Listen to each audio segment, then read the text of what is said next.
जय श्री राम भाइयों।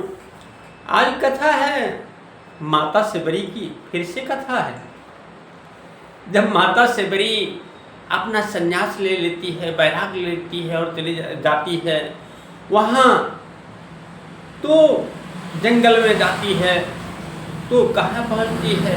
गुरु मतंग ऋषि की कुटिया पर।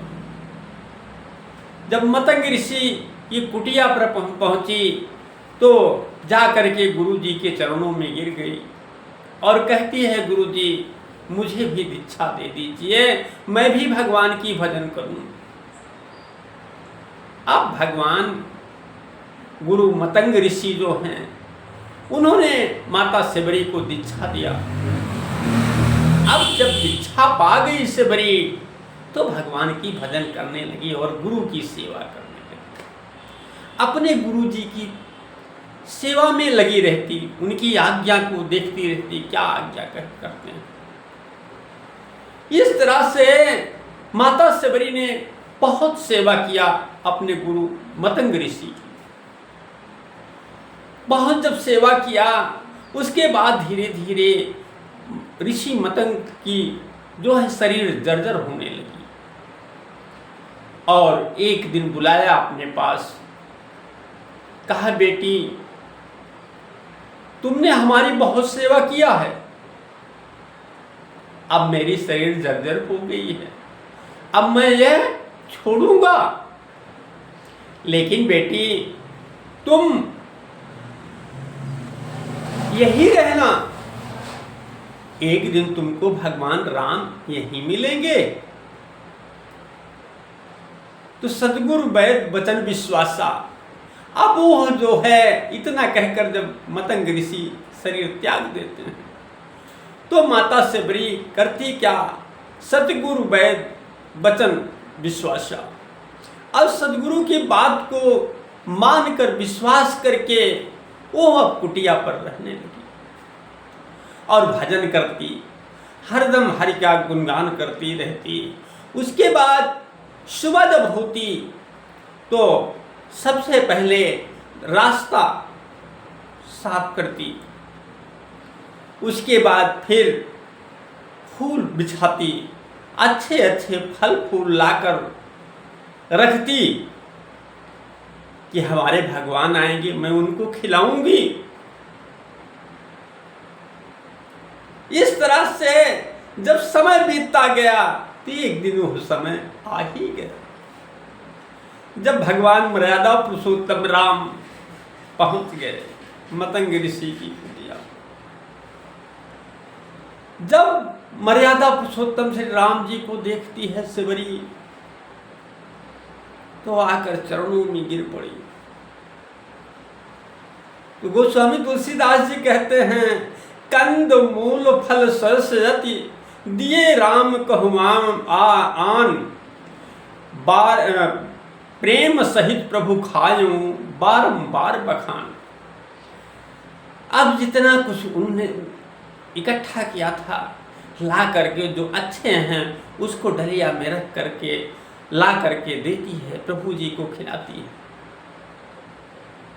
प्रभु जी खाते रहे और शबरी खिलाते रहे। लेकिन वही बैर जो है, वही बैर लक्ष्मण जी फेंकते रहे। जब वो फेंकते रहे तो वह बैर जाकर धौलागिर पर जाकर क्या बनी? संजीवनी बूटी। तो कहती है, पानी जोरी आगे भई ठाढ़ी, प्रभु बिलोक प्रीति अति बाढ़ी। हाथ जोड़कर खड़ी हुई प्रेम सहित कहती है, अधम तेरा पान जोरे आगे भय ठाढ़ी, प्रभु बिलोक प्रीति अति बाढ़ी। कैसे स्तुति करूं तुम्हारी, अधम जाति में जड़मति भारी। कहती है, हे प्रभु मैं किस प्रकार से आपकी स्तुति करूं, मेरा जन्म अधम जातियों में हुआ है। फिर कहती है, अधम तय अधम अति नारी। कहती है, अधम में जातियों में हुआ है, उससे भी अधम क्या हूं कि मैं नारी हूं। अधम ते अधम अधमवती नारी, तीन माह में मति मंद अधारी। कहती है प्रभु, एक तो मेरा जन्म को नीच जातियों में हुआ है और दूसरे उससे भी मैं नारी हूं। तो भगवान राम कहते हैं सेवरी, भगवान राम कहते हैं सेवरी, कहा रघुपति सुन भामिनी बाता। भगवान राम कहते क्या हैं? कहे रघुपति सुन भामिनी बाता, मान हुए एक भगति कर नाता। कहते हैं भगवान कि हे सेवरी, मुझे किसी से किसी चीज से मतलब नहीं है, हमको तो मतलब है एक भक्ति से।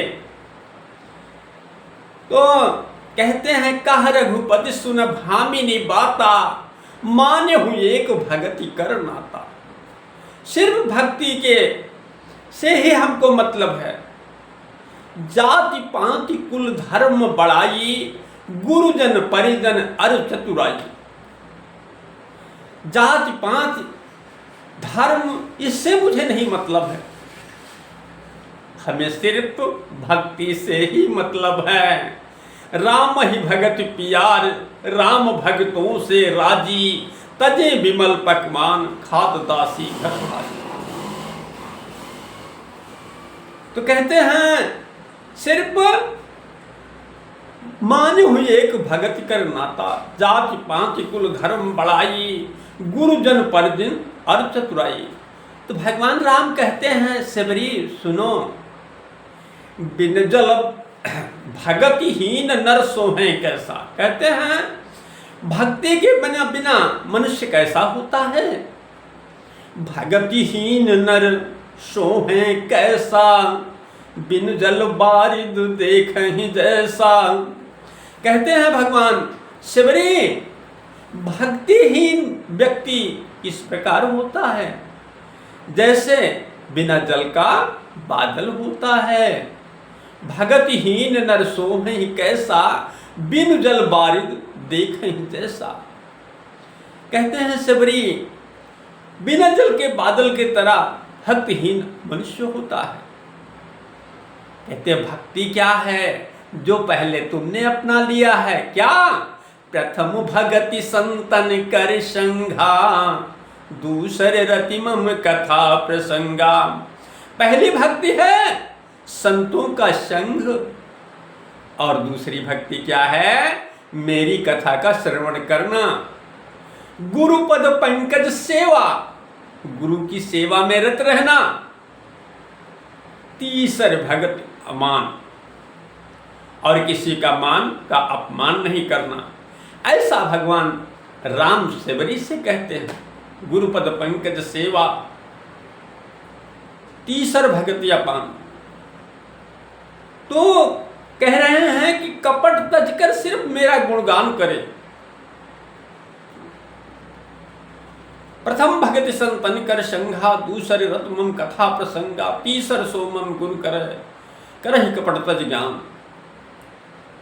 चौथी भजन मंत्र जाप रख दृढ़ विश्वासा, पंचम भजन सुवेद प्रकाशा। इस प्रकार से भगवान राम सेवरी को ज्ञान देते हैं। तो भाइयों, भगवान राम जो है करुणामय हैं, उनके अंदर करुणा ही करुणा है। सिर्फ उनसे जुड़ तो जाइए, जुड़ जाइए, उनका नाम स्मरण करोगे, आपको सफलता मिलेगी जीवन में। भगवान राम, राम ही केवल प्रेम प्यारा, जान नेहु सोई जान नहारा। लेकिन भाइयों, इसको जानने के लिए आपको सत्संग में जाना होगा। इसलिए कभी भी सत्संग में जाने की देर ना करो। सदा सत्य बोलो, सदा भगवान का भजन सुमिरन करो। बोलिए श्री सद्गुरुदेव परमानंद परमहंस महाराज की जय। जय श्री सीताराम।